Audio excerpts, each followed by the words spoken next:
Hello everyone, thank you so much for stopping by the channel. You have tuned in to part 13 of the series, Are We Born Sinners? If you haven't yet seen parts 1 through 12, I'm going to go ahead and put a suggestion to part 1 right here so that you can catch up with what we've been talking about.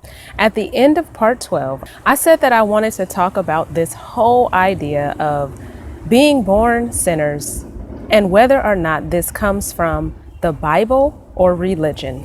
Now, as you can see, if you've watched this series, I do not believe that we are born sinners. I do not believe that. I, in fact, do not take the Bible at face value. Okay? So, where did this teaching actually come from? Let's look at some of the scriptures that are referenced or that people reference when they try to prove this point. Now, first of all, one thing we do know is that when it came to Adam and Eve, Jehovah, as I refer to God, as many of you know, did not say that what they were about to do was a sin. Even after they did what they did, there was no mention of it being a sin, although there were consequences to their actions, okay? However, when it came to Cain, when he was about to kill Abel, we clearly see the mention of the fact that he was about to fall into sin when he was considering murdering his brother, okay? But this decision, which was a free will decision that Adam and Eve made, was not referred to in Genesis as a sin, okay? Now, let's look, like I said, at some of the scriptures that people refer to when they talk about us being born sinners. So I'm going to go ahead and start in the New Testament.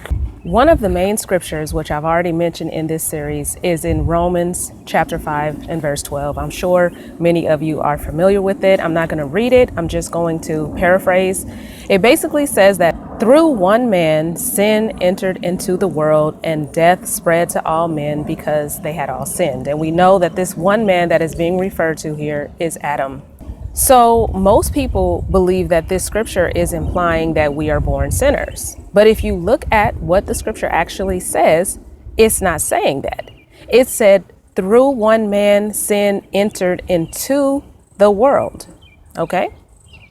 So if Adam sinned, as most people believe, then didn't sin enter into the world through him if he was the first person to actually sin?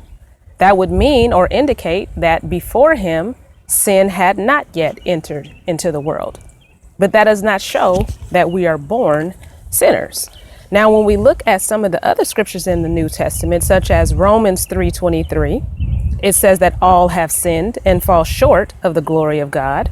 That doesn't say that we're born sinners. It just says that all have sinned.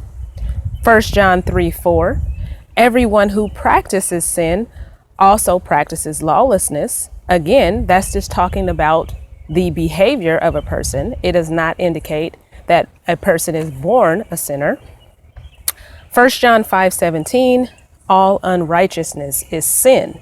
So again, this is just talking about the state of sin, how people sin, and this is just something that is a part of the human experience, okay? Now, excuse me if I keep looking to my left. We have some stray dogs in the neighborhood that always seem to get over here, okay? So, look, I have a rake right here. I want to be ready.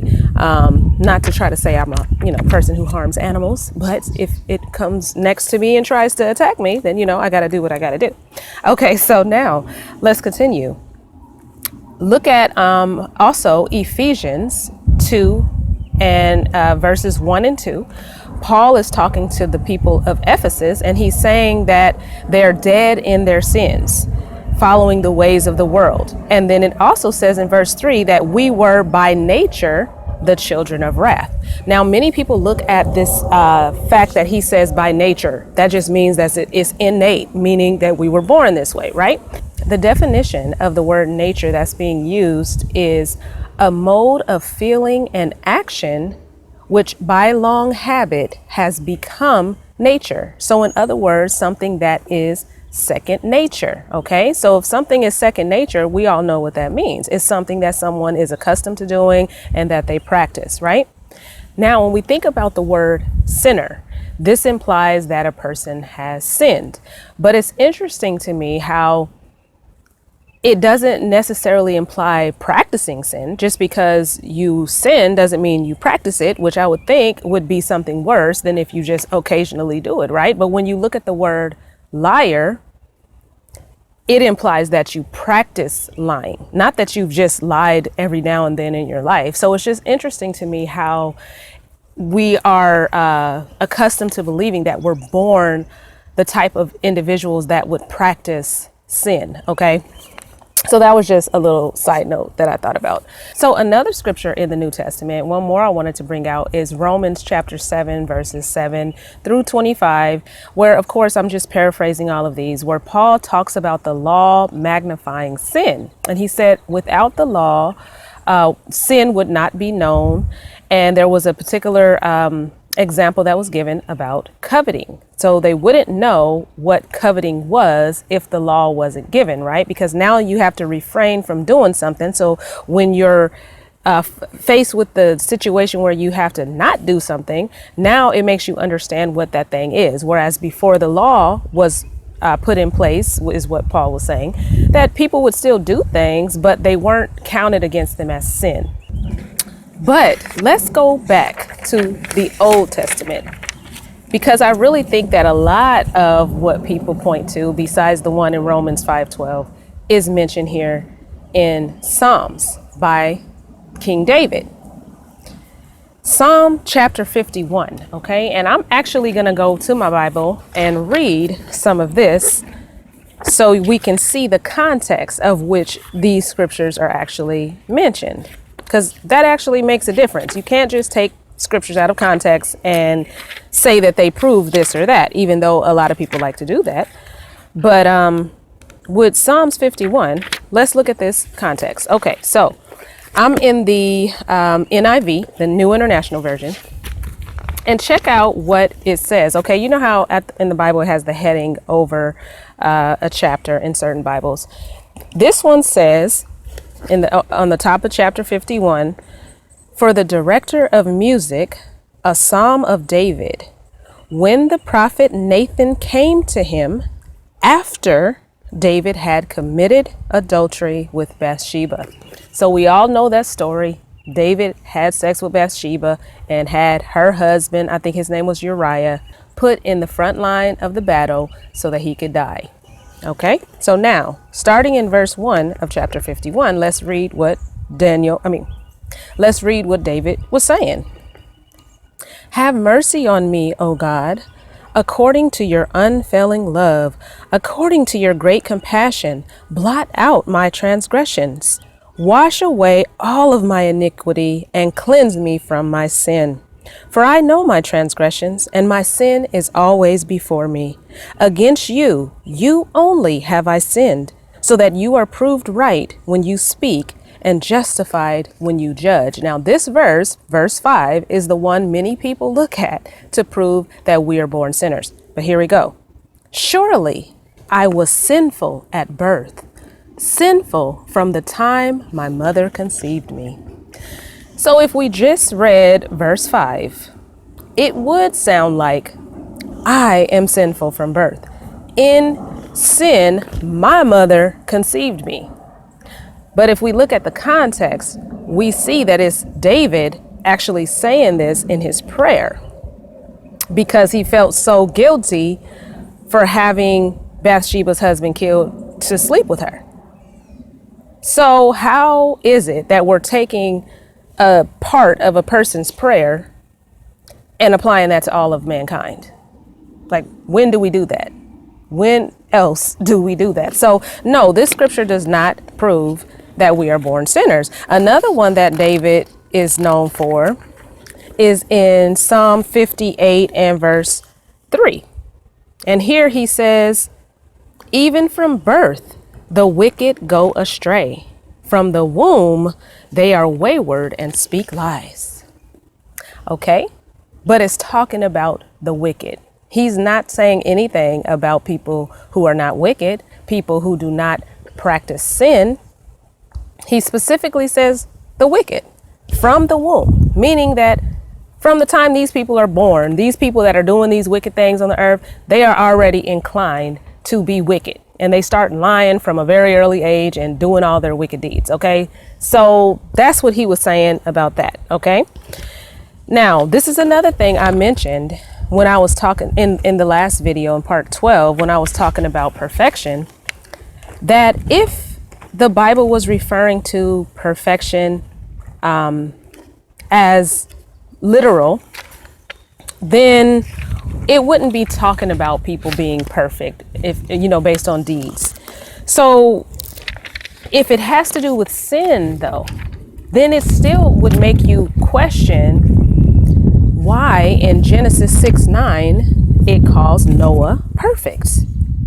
It says, this is the account of Noah. Noah was a righteous man, blameless among the people of his time. Now, blameless in most Bibles is the same thing as perfect, okay? So Noah was perfect. So what does this actually mean then? If he was born a sinner, and if sin has to do with perfection, then he wouldn't be able to be perfect because he was sinning, right? But even if he wasn't born a sinner, how is he called perfect? Because if the other scripture said that all people sin and fall short of the glory of God, how could anybody be considered perfect if they are in fact a sinner? So in my estimation of these scriptures, what I believe is being stated is that a person would be considered perfect in the eyes of God if they are not practicing sin. They would not be considered a wicked person if they are not practicing sin. Now, when it comes to the meaning and the definition of sin, I already talked about in part 9 that we really don't have a clear picture of what that actually means, and that a lot of it has to do with the interpretation of these religions as far as how they interpret the Bible. But let's just look at what the word sin actually means. It means to fall short of the glory of God. So when we think about this concept of falling short of the glory of God, okay, take away the whole Old Testament and the stuff God did in the Old Testament. Let's just take that away. But we have to think about this because people say, well, God is the only one that's perfect when it comes to sin, when they're trying to describe why we are sinners and, that means that we're not perfect. God is the only one that's perfect because he cannot sin.